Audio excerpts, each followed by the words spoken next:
Hello everyone and welcome back to Flying Through the Helicopter Flying Handbook. In this video we're going to continue our discussions from the 6th chapter, and in particular we are going to talk about ground reference maneuvers.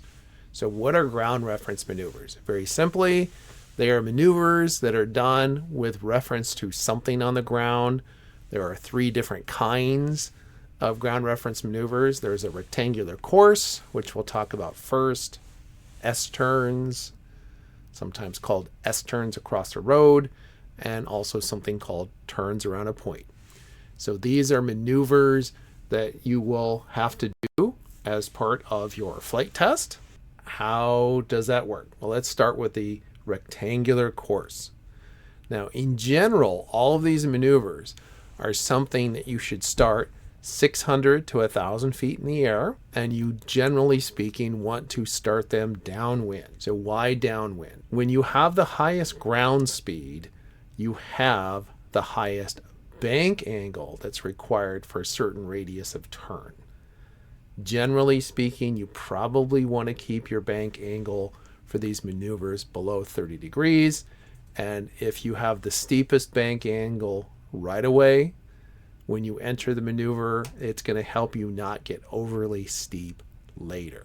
So here for our ground reference maneuver, we're going to enter our pattern on a downwind leg. We're going to have our maximum ground speed, and then we are going to get to our first point and we're going to make a turn. Now, we will actually have to turn more than 90 degrees at this point in order to account for the wind. So the wind is blowing towards the left here, and we want to make this path, not the blue path. The blue path is what we would have gotten if we just turned 90 degrees every time. So we want to come along this path, and then we're going to turn again.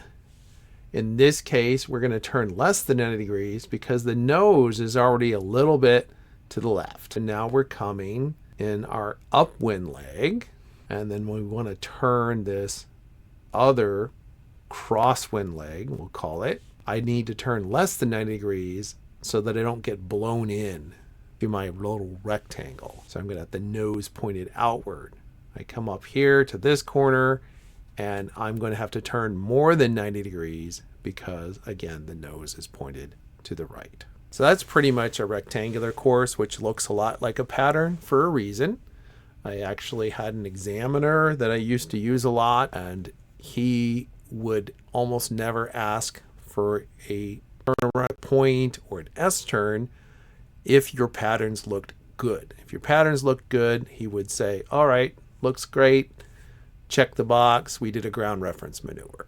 So enter 600 to 1,000 feet in the air, enter downwind, and maintain your altitude.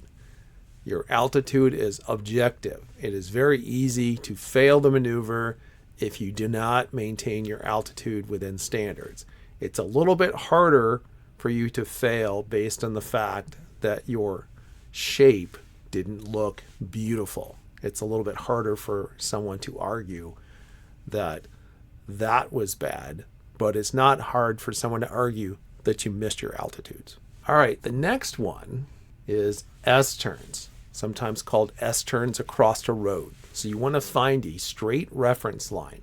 That could be a road, could be a river, could be some power lines, whatever. And once again, you want to enter on a downwind. So you come in on your downwind. You're going to have the steepest bank right away.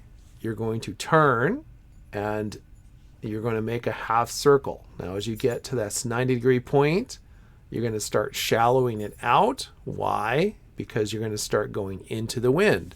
When you start going into the wind, your ground speed's going to drop, so your required bank for this constant radius is going to decrease.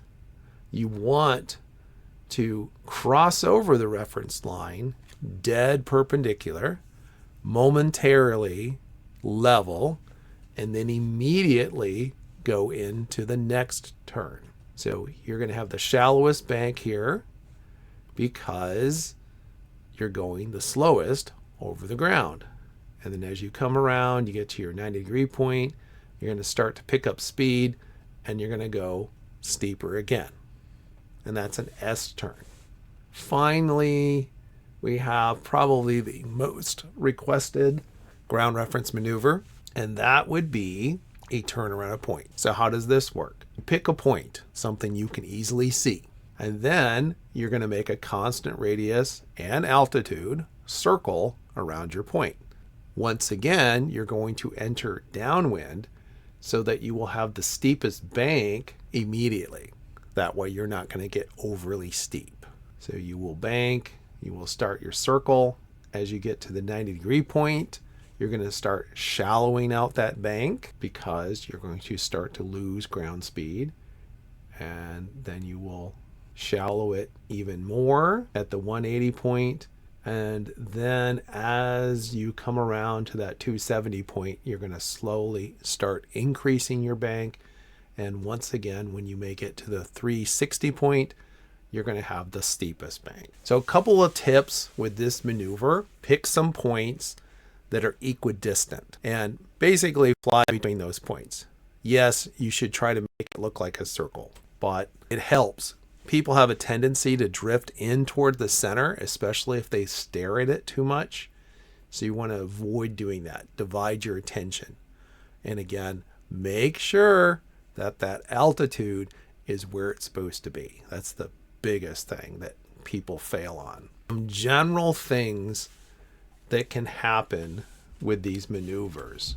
What are some common errors? Faulty entry technique. You don't enter on a downwind. Poor planning. Division of attention. So maybe you picked something halfway up a hill and there's a bunch of obstacles. I've seen people do that before. You can get failed for doing that. You should have a safe area. Uncoordinated flight control application. Did you keep that string centered using the pedals? Improper correction for wind drift. Did you not apply the correction at all? Did you not apply it properly? Unsymmetrical ground track during S-turns.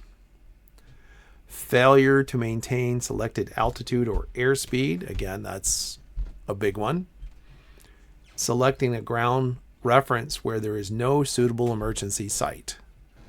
Again, make sure there's no obstacles and that you have a clear sight. So that's pretty much ground reference maneuvers.